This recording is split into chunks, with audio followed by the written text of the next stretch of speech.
those doors as we speak. Of course guys, I can't show you any gameplay or even link you to it because Rockstar is purging everyone for it, so you'll have to find it yourself. But oh my god, this looks great, and there's so much to talk about because legit insiders are speaking out as well.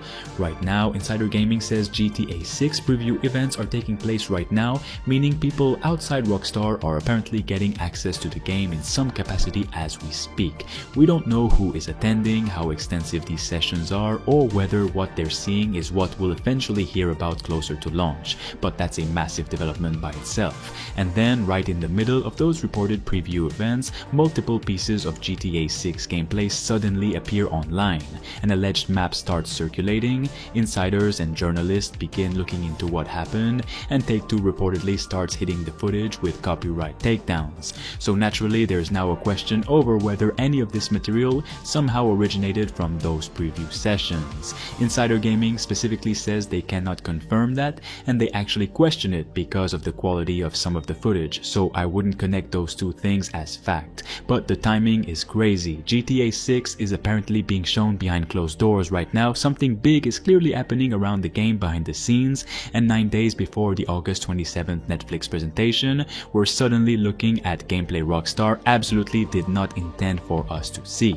And unlike the endless fake GTA 6 leaks we've had over the years, this one is becoming increasingly difficult to simply dismiss. Multiple development clips have appeared, alleged portions of the map have surfaced, people are dissecting the footage frame by frame, and reports say Take-Two is actively removing copies through DMCA claims. That doesn't automatically authenticate every image, every claim, or everything being posted under the name of this leak, because people will inevitably attach fake material to a real leak once it starts spreading, but the situation itself is clearly serious enough that major outlets are now reporting on it. I'm obviously not going to show the leaked gameplay here, especially while Take-Two is apparently taking it down, and some versions are also being circulated alongside suspicious cryptocurrency links and websites that you absolutely should not be touching. But we can talk about what's apparently visible, because this isn't just another 5-second animation showing Jason walking around.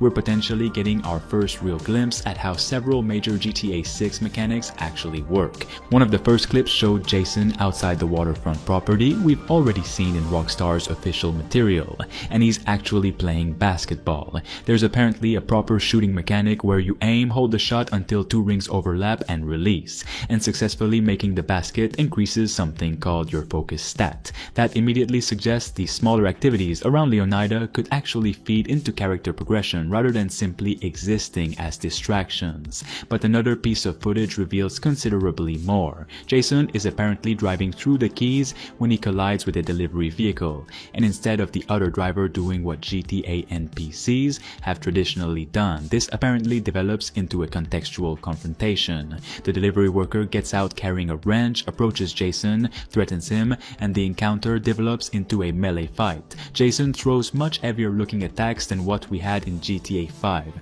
including what appears to be a jumping kick, and it's another example of something insiders have been talking about recently. GTA 6 supposedly isn't revolutionary because Rockstar suddenly changed it into a completely different genre. It's supposed to feel different because the world around the player is far more reactive. There are several things happening during that fight that could tell us considerably more about the game. After Jason attacks the NPC, viewers noticed what appears to be a negative devil-like icon appearing on the right side of the interface. We don't know what that represents, and calling it an honor system right now would be jumping way too far ahead, but the game does appear to be registering something about Jason's actions. It could be reputation, morality, criminal behavior, or something completely different. Then the police become involved, and the footage apparently shows 6 possible wanted stars, potentially confirming the return of the 6-star wanted level after GTA 5 reduced it to 5. But underneath that wanted level are apparently 3 additional red indicators relating to Jason's clothing, his location, and his vehicle, and that could be far more important than getting another wanted star. If those indicators mean what they appear to mean, Rockstar may be building a police system where authorities actually retain information about the suspect rather than simply knowing your position until an invisible timer expires. Police could potentially know what Jason was wearing, where he was last seen, and what vehicle he escaped in, meaning changing clothes, switching vehicles, or getting away from the search area could actually matter. We don't know the exact exact mechanics yet, but this would fit extremely well with previous information suggesting police recognition and witness behavior are considerably more sophisticated this time around. It would also fit what that recent insider was saying about GTA 6's biggest advancement being everything happening around you.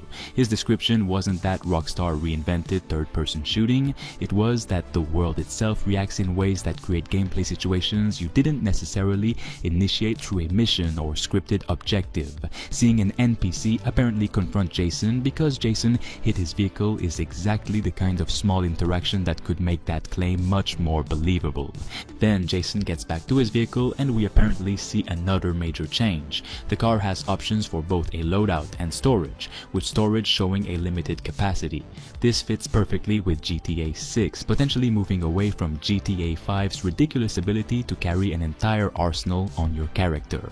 Rockstar already experimented with a more grounded approach in Red Dead Redemption 2, where your horse was effectively part of your inventory, and you selected which weapons you wanted to carry, and GTA 6 could be adapting that philosophy around cars. Your vehicle could become an important part of preparing for robberies, carrying weapons and storing equipment rather than simply being disposable transportation. The leaked footage also apparently shows fuel and oil indicators when Jason enters the car, which is one of the most interesting confirmations we've had for something people have debated for years. That doesn't mean you're going to be stopping at a gas station every 10 minutes, and Rockstar could have changed or removed these mechanics since this build, but some form of fuel and potentially vehicle maintenance was apparently being developed.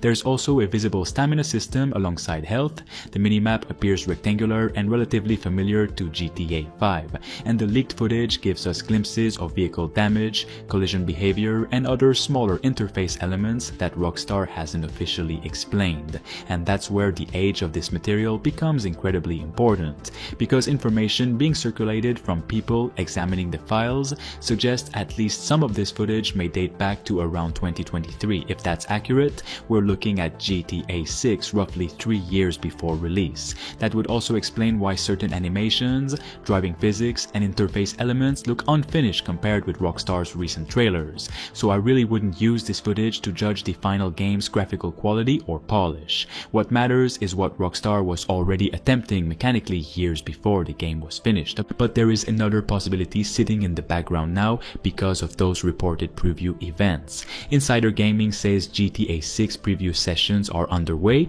and we simply don't know exactly what has been shown there. The leaked footage could be completely unrelated and genuinely be old material that somebody has been sitting on, which may actually be the more plausible explanation if the metadata pointing toward 2023 is legitimate, but having Rockstar apparently showing GTA 6 privately to people at the same moment this leak happens tells us something else regardless. The machinery around this game's launch is moving now. We're no longer in that period where Rockstar disappears for a year and everyone spends months analyzing a screenshot. We're 3 months from release, the press and other people are apparently beginning to get access behind closed doors. The extended look is coming August 27th, and Take-Two has already described that reveal as essentially the beginning of much more to come. There are clearly major things happening around GTA 6 that the public hasn't seen yet, and then there are the alleged map images coming from this leak. Locations being discussed include Dalton Island, Tequesta Retreat, Gloriana Key, Catalan Bay,